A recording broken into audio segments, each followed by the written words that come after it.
እድሜና ጤና ይስጥልን የተወደዳችሁ የሪዮት አድማጮች ከሪዮት ዕለታዊ ዘገባዎቻችንን ይዘን ቀርበናል። ዘገባዎቹን እስከ ፍጻሜያቸው እንድትከታተሉ በአክብሮት ተጋብዛችኋል።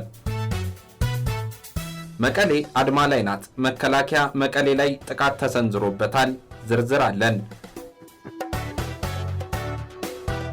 የብልጽግና ተቃዋሚውና የብልጽግና አፍቃሪው ኦነግ ስለ ምርጫው እየተወዛገቡ ነው። ዘገባውን ተሰሙት ዘንድ አጠናቅረነዋል።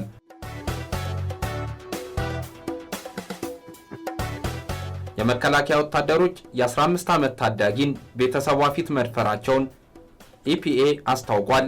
ለእናንተ ይቀርባል።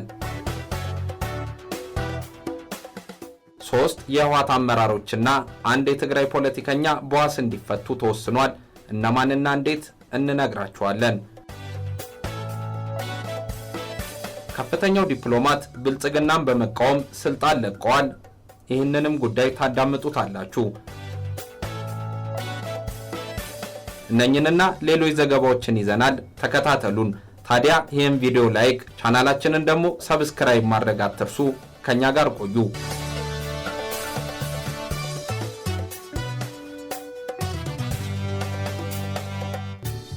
በአገሪቱ እየተፈጸመ ባለው ጥፋት ተሳታፊ ያልሆንም በማለት አንድ ከፍተኛ ዲፕሎማት ኃላፊነታቸውን ለቀቁ። በአሜሪካ የኢትዮጵያ ኤምባሲ የሚስዮን ምክትል መሪ የነበሩት አቶ ብርሃነ ኪዳነ ማርያም ኃላፊነታቸውን መልቀቃቸውን አስታወቁ። በትግራይ እየተፈጸመ የሚገኘውን የዘር ማጥፋት ጦርነትና በተቀረው የኢትዮጵያ ክፍል የሚፈጸመውን አፈናና ውድመት በመቃወም ከኃላፊነቴ ለቅቄያለሁ ብለዋል። አቶ ብርሃነ ባስተላለፉት ረዘም ያለ መልእክት ከባለስልጣናት ጋር በሚቃረኑ የፖለቲካ አመለካከታቸውና በፓርቲ ፖለቲካ ባለመሳተፋቸው ምክንያት ብዙውን ጊዜ መጎዳታቸውን አስረድተው ይህ ጉዳት ቢፈጠር እንኳን ከፖለቲካ አስተሳሰብ በላይ የአገሪቱን ጥቅም ማስቀደም እንዳለባቸው በማመን ለበርካታ ዓመታት በተለያዩ የኃላፊነት እርከኖች መስራታቸውን ገልጸዋል። ሀገራቸውን በማገልገላቸውም ኩራት እንደሚሰማቸው አክለዋል። እንደ ሌሎች ኢትዮጵያውያን ጠቅላይ ሚኒስትር አብይ አህመድ ወደ ስልጣን ሲመጡ ፖለቲካ ምህዳሩን በእጅጉ እንደሚያሻሽሉ ተስፋ አድርገው እንደነበር የጠቆሙት ብርሃነ ኪዳነ ማርያም ነገር ግን ጠቅላይ ሚኒስትሩ ሀገሪቱን ከማሻሻል ይልቅ ወደ ከፋ ጨለማና ወደ ባሰ አረንቋ ይዟት እንደወረዱ በመልእክታቸው አውስተዋል። በዚህ ምክንያት ልዩነቶችን በድርድር ከመፍታት ይልቅ በጦርነትና የሕግ ስርዓቱን በመጠምዘዝ ተቀናቃኞቻቸውን ለማጥፋት መጣራቸውን ተናግረው ምርጫ ያለ አግባብ መራዘሙ፣ የፖለቲካ ፓርቲ አመራሮች መታሰራቸው፣ የተቃዋሚ ፓርቲዎች ከምርጫ መውጣታቸው፣ እንደነ ኢንጂነር ስመኘው በቀለ፣ ጄኔራል ሰዓረ መኮንንና ጄኔራል ገዛኢ አበራ ያሉ ግለሰቦች ተገድለው ገዳዮቻቸው ለፍርድ አለመቅረባቸው፣ በኦሮሚያና በአማራ ሕግና ስርዓት ተፋልሶ ዜጎች መገደላቸው፣ በመተከል ያለው ውጥንቅጥ ሁሉ ተዳምረው ሀገሪቷ ትርምስ ውስጥ መክተታቸውን አቶ ብርሃነ አብራርተዋል። አቶ ብርሃነ በትግራይ የመሰረተ ልማት አውታሮች ሆን ተብሎ መቋረጣቸውና ወታደሮች ሴቶችን አስገድደው መድፈራቸውን ጠቅሰው በመቶ ሺዎች የሚቆጠሩ ዜጎች መፈናቀላቸውን፣ መገደላቸውንና እንዲራቡ መደረጋቸውን ጨርሶ እንደማይቀበሉት አስታውቀዋል። ይህ ሁሉ እየተደረገ በሚገኝበት በአሁኑ ወቅት የኢትዮጵያ መንግስት የውጭ ኃይሎች ጣልቃ ገብነትን ለማለባበስ ብሎም ዓለም ሁሉ ያወቀውን ፍጅት ለመደበቅ ዘመቻ ከፍቶ እየሰራ መሆኑን ያመላከቱት እኚሁ ዲፕሎማት በዚህ ጦርነት የተፈጸሙ የጦር ወንጀሎችን ለመሸፈንና ከደሙ ንጹህ ነን እየተባለ በሚከናወን የጥፋት ተግባር ላይ ላለመሳተፍ በመወሰን ስልጣናቸውን እንደለቀቁ አስታውቀዋል። አቶ ብርሃነ ኪዳነ ማርያም በመጨረሻም ኢትዮጵያ ካለችበት የህልውና አደጋ የማዳኛው ብቸኛ መንገድ ሁሉንም የፖለቲካ እስረኞች መፍታት፣ የተፈጸሙትን ወንጀሎች በገለልተኛ ቡድን ማጣራትና ሁሉን አሳታፊ የሽግግር መድረክ መክፈት መሆናቸውን እንደሚያምኑ በማስገንዘብ መልእክታቸውን ደምድመዋል።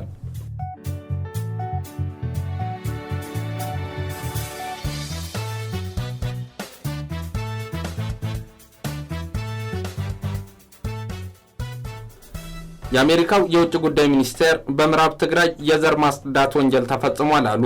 መንግስትን ለመደገፍ በዋሽንግተን ዲሲ የተካሄደው ሰልፍ 24 ሰዓት ሳይሞላው የአሜሪካ የውጭ ጉዳይ ሚኒስትር አንቶኒ ብሊንከን ለመጀመሪያ ጊዜ በምዕራብ ትግራይ የተፈጸመውን ወንጀል ዘር ማጽዳት ብለው ጠርተውታል።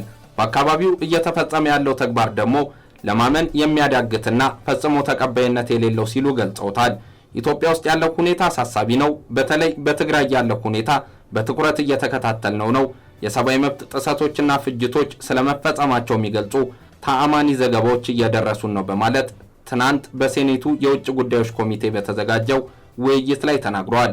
ጠቅላይ ሚኒስትሩ ስለ ህወሓት ያላቸውን ሐሳብ እረዳለሁ፣ ነገር ግን አሁን በትግራይ ያለው ሁኔታ ተቀባይነት የሌለውና መቀየር ያለበት ነው በማለትም ገልጸዋል። ሲኤንኤን ኢንተርናሽናል እንደዘገበው ዲሞክራቷ የሴኔት አባል ካረን ባስ ወደ አካባቢው የሰላም አስከባሪ ጦር የመላክ ዕቅድ እንዳለ ሲጠይቁ ሚኒስትሩ መጀመሪያ የኤርትራና የአማራ ኃይሎች ከአካባቢው መውጣት እንዳለባቸው ጠቁመው በምዕራብ ትግራይ እንዳየነው ያለ የዘር ማጽዳት ተግባር ሆነ በህዝቡ ላይ የሰብአዊ መብት ጥሰት የማይፈጽም ኃይል መተካት አለበት ብለው መልሷል። ከዚህ ቀደም ኤንዋይ ታይምስ የአሜሪካ መንግስትን ሚስጥራዊ ሰነዶች ጠቅሶ በምዕራብ ትግራይ በትግራይ ተወላጆች ላይ ያነጣጠረ የዘር ማጽዳት መፈጸሙን ዘግቦ እንደነበር ይታወሳል። አንቶኒ ብሊንከን አክለውም በአካባቢው ያልተገደበ የሰብአዊ እርዳታ እንዲዳረስ ብሎም በገለልተኛ አካል አጣሪ ከዚህ ቀደም የተፈጸሙ የሰብአዊ መብት ጥሰቶች እንዲጣሩና ለተፈጸሙ ወንጀሎችም ተጠያቂነት እንዲኖር በድጋሚ ጥሪ አቅርበዋል። በፖለቲካው ሀገሪቱ ወደፊት የሚያራምድ የርቀት ሂደት መጀመር አለበት ብለዋል። በሴኔቱ ውይይት ወቅት ዩኤስአይዲ ዳርት የተሰኘውን ቡድን አቋቁሞ ወደ ትግራይ እርዳታ የማድረስ ሥራ መጀመሩ መግለጹም የሚታወቅ ነው።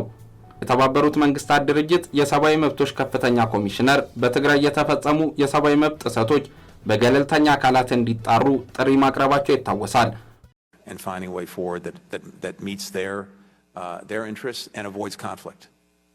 And I think we can use our good offices to help do that. So that's the way we're approaching it. The challenge in Ethiopia is very significant, and it's one that we're very focused on. Particularly the situation in Tigray, where we are seeing very credible reports of human rights abuses and atrocities that are ongoing. And I've been on the phone on several occasions now with Prime Minister Abiy of Ethiopia. I've talked to other leaders in the region and on the continent and beyond. I very much understand the concerns, for example, that the Prime Minister had about the TPLF and its actions, but the situation in Tigray today is unacceptable and has to change.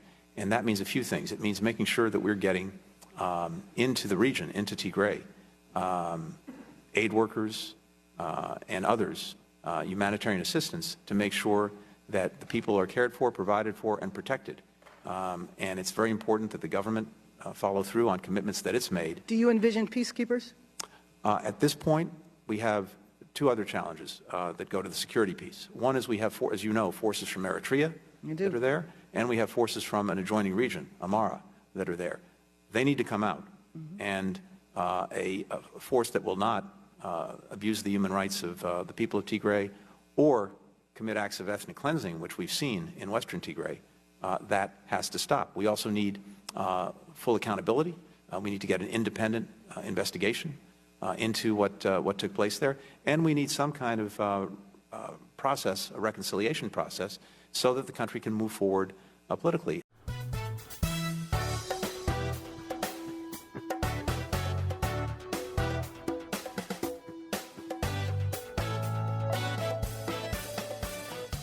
ሁለቱ የኦነግ አንጃዎች በምርጫ ዙሪያ እየተወዛገቡ ነው። በአቶ ዳውድ ኢብሳ የሚመራው የኦሮሞ ነጻነት ግንባር ኦነግ ከጥቂት ወራት በኋላ በሚካሄደው ምርጫ እንደማይሳተፍ በወጣው መግለጫ ሲያሳውቅ፣ በሌላ በኩል በብልጽግና የገንዘብ ድጋፍ እንደሚደረግለት የሚነገርለት በአቶ አራርሳ ቢቂላ የሚመራው ሌላኛው የግንባሩ ቡድን ግን በምርጫው ለመሳተፍ ፍላጎት እንዳለው ገልጧል።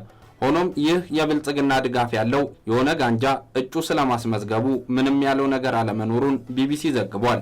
በአቶ ዳውድ የሚመራው የኦሮሞ ነጻነት ግንባር ባወጣው መግለጫ በአሁኑ ወቅት በምርጫው ለመሳተፍ የሚያስችሉ አመቺ ሁኔታዎች አለመኖራቸውን ገልጾ በገዢው የብልጽግና ፓርቲ ዘንድ ነፃና ዲሞክራሲያዊ ምርጫ ለማካሄድ አስፈላጊ መስፈርቶች ለማሟላት ፍላጎት አለመኖሩ ከምርጫው ለመውጣቱ ምክንያት መሆኑን አመላክቷል።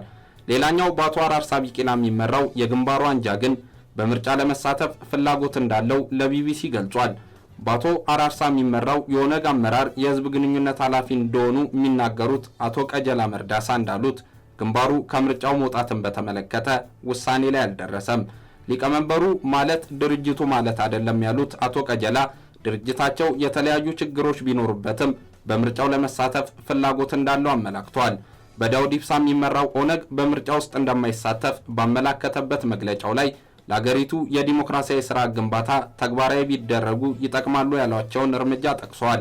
በዚህም መሰረት ያለምንም ቅድመ ሁኔታ ሁሉም የፖለቲካ እስረኞች እንዲለቀቁ፣ የተዘጉ የተቃዋሚ ፓርቲ ጽሕፈት ቤቶች እንዲከፈቱ፣ በአገሪቱ ውስጥ የሚካሄዱ ሁሉም ጦርነቶችን በማቆም ሁሉን ያካተተ ድርድር እንዲደረግ፣ የአገሪቱ ቁልፍ ተቋማት ገለልተኛና ካድሎ የጸዱ መሆናቸውን ማረጋገጥና የፖለቲካ ልዩነቶችን ለመፍታት ሁሉም ወገኖች የሚሳተፉበት የውይይት ሂደት እንዲጀመር ጠይቋል።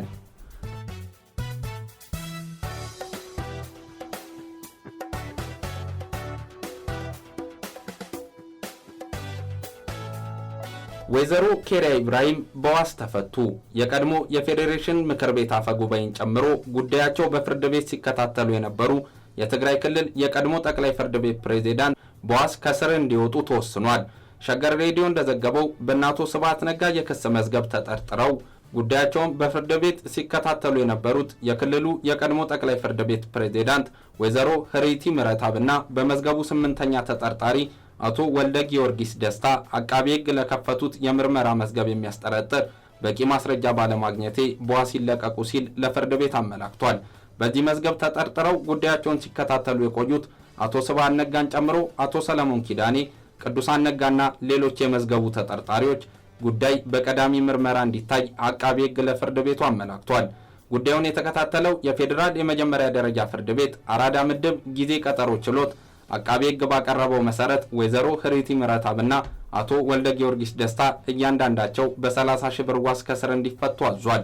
አቶ ስብሐት ነጋን ጨምሮ የመዝገቡ ሌሎች ተጠርጣሪዎች ጉዳያቸው በቀዳሚ ምርመራ መዝገብ እንዲታይ እስከዛው በማረቢያ ቤት እንዲቆዩ ፍርድ ቤቱ ትዕዛዝ መስጠቱን የሸገር ሬዲዮ ዘገባ ያስረዳል። ይሁን እንጂ ወይዘሮ ኬሪያ በዛሬው ዕለት ፍርድ ቤት አልቀረቡም። ፖሊስ ግን ለቅቅ ያለው እያለ ነው። የህግ ባለሙያዎች መቼ ተለቀቁ? ተለቀውስ የት ሄዱ? ሲለቀቁ ለምን ጠበቃዎቻቸውና ቤተሰቦቻቸው አልሰሙም? ከተለቀቁስ የት ናቸው? የሚሉ ጥያቄዎችንም እያነሱ ነው። በተያያዘ ዜና የአሲምባ ዲሞክራሲያዊ ፓርቲ ሊቀመንበር አቶ ዶሪ አስገዶም በዋስ ተፈቷል። ባሳለፍነው ዓመት ጳጉሜ ወር በተደረገው የትግራይ ምርጫ ተሳትፎ የነበረው የአሲምባ ዲሞክራሲያዊ ፓርቲ ሊቀመንበር አቶ ዶሪ አስገዶም በ60 ሺህ ብር ዋስ ከስር እንዲፈቱ ትዕዛዝ መተላለፉን ለማወቅ ችለናል። ትዕዛዝ ያስተላለፈው የፌዴራሉ ከፍተኛ ፍርድ ቤት አራዳ ምድብ ችሎት ነው። አቶ ዶሪ ለስር የተዳረጉት የትግራይ ጊዜያዊ አስተዳደር ውስጥ እንዲሳተፉ ጥያቄ ቀርቦላቸው ባለመቀበላቸው ምክንያት ነው። የአማራና የኤርትራ ኃይሎች ከትግራይ መውጣት አለባቸው ብለው ተቋማቸውን በማሰማት ጥያቄውን ያልተቀበሉት አቶ ዶሪ ለ2 ወራት ያህል በስር ማቀዋል። ከዚህ ቀደም በተመሳሳይ ምክንያት አቶ ቃላ በላይ ነጋ የተባሉ የህግ ባለሙያ ለስር ተዳርገው በኋላም በዋስ መፈታታቸው የሚታወስ ነው።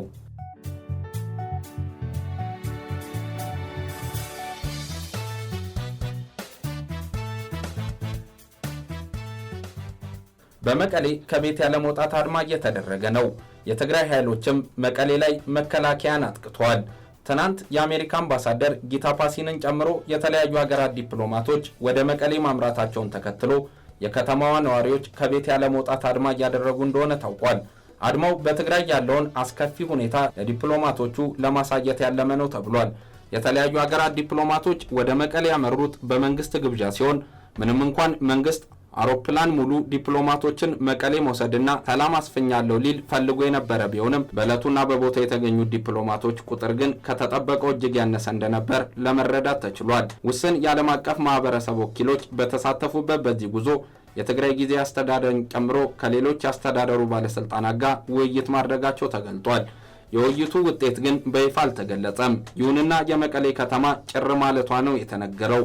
ዲፕሎማቶች መንግስት ከመረጠላቸው ስፍራ ውጪ ያሉ አካባቢዎችን እንዳያዩ እንደተደረገ፣ ነገር ግን እንደ አየርላንድ አምባሳደር ያሉት ደግሞ በራሳቸውና ሁኔታውን ለመመልከት በዕለቱ ወደ አዲስ አበባ ከተመለሰው ቡድን ተነጥለው በመቀሌ ከተማ ማደራቸው ተዘግቧል።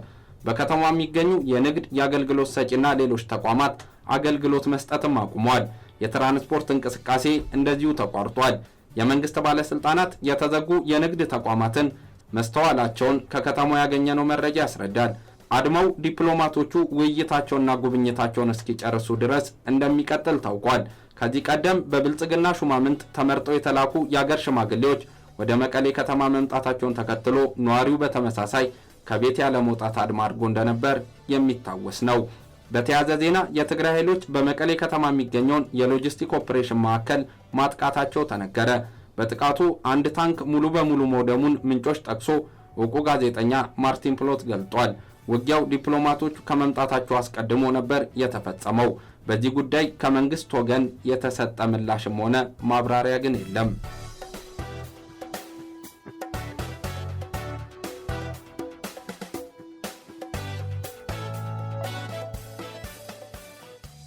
በኢትዮጵያና ኤርትራ ወታደሮች የሚፈጸሙ ያስገድዶ መድፈር ወንጀሎች ተጠናክረው ቀጥሏል። በኢትዮጵያና ኤርትራ ወታደሮች የሚፈጸሙ ያስገድዶ መድፈር ወንጀሎች ተባብሰው መቀጠላቸውን ነው እየተገለጸ የሚገኘው። በሽሬ ከተማ አንዲት የ15 ዓመት ታዳጊ ወጣት በኢትዮጵያ ወታደሮች ተገዳ መደፈሯን መቀመጫውን ብራሰልስ ያደረገው ኢኢፒኤ የተባለ ተቋም በዕለታዊ ዘገባው አስታውቋል። እቺ ታዳጊ የተደፈረችው ከቤተሰቧ ጋር በምትኖርበት የኮንዶሚኒየም መኖሪያ ቤት ውስጥ ሲሆን በምትደፈርበት ወቅት ወንድሟና ሌሎች ቤተሰቦች እየተመለከቱ እንደነበረም ተነግሯል።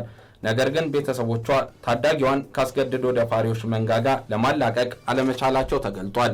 በሌላ በኩል አዲግራት ከተማ ውስጥ ቀርሰበር ከሚባለው ድልድይ አንዲት ሴት በኤርትራ ወታደሮች ተጠልፋ መወሰዷና የቡድን አስገድዶ መድፈር እንደተፈጸመባት ይህ ተቋም አያይዞ ዘግቧል። እቺ ሴት ከተጠለፈች በኋላ መጀመሪያ በ3 ወታደሮች ቀጥሎም በ12 ወታደሮች መደፈሯ ነው የተነገረው። ወደ ሆስፒታል ስትመጣ በእግሮቿ ለመራመድ አዳጋች እንደሆነባት የሚገልጸው ይህ ዘገባ ራሷ በምትኖርበት አካባቢ በተመሳሳይ ሁኔታ የተደፈሩ 8 ሴቶች እንዳሉ ታውቋል። አንድ የሕክምና ባለሙያ እንደሚናገረው በአዲግራት ያስገድዶ መደፈር ጥቃት የሚደርስባቸው ሴቶች ቁጥር በማሻቀብ ላይ ነው። ከ170 በላይ ሴቶች ጥቃቱ ተፈጽሞባቸው በሕክምና ላይ ይገኛሉ። በአንድ ቀን ብቻ 40 ሴቶች ተገደው መደፈራቸውንም ለማወቅ ተችሏል። ከብቶችን በመጠበቅ ላይ የነበረች አንዲት ታዳጊ በኤርትራ ወታደሮች የጾታዊ ግንኙነት ጥያቄ ቀርቦላት አሻፈረኝ በማለቷ ጭንቅላቷን በድንጋይ ተመቶ በብርቱ መጎዳቷና አዲግራት ሆስፒታል እየታከመች እንደምትገኝ በዘገባው ላይ ሰፍሯል።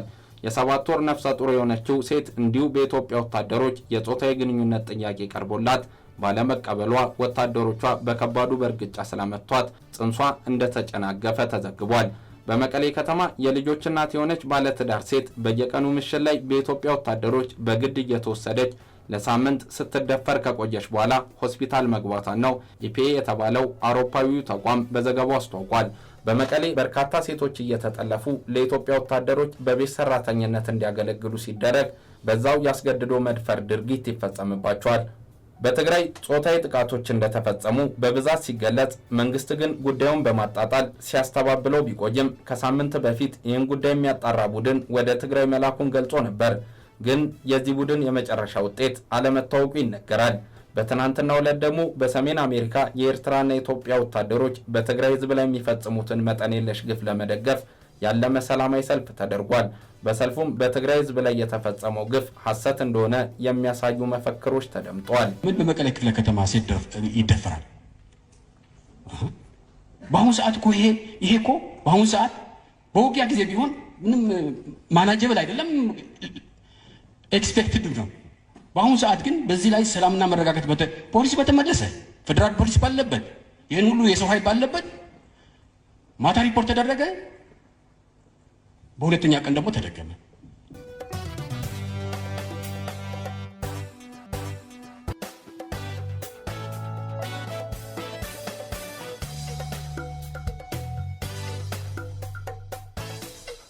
የዛሬ ዘገባዎቻችን እነዚህ ነበሩ።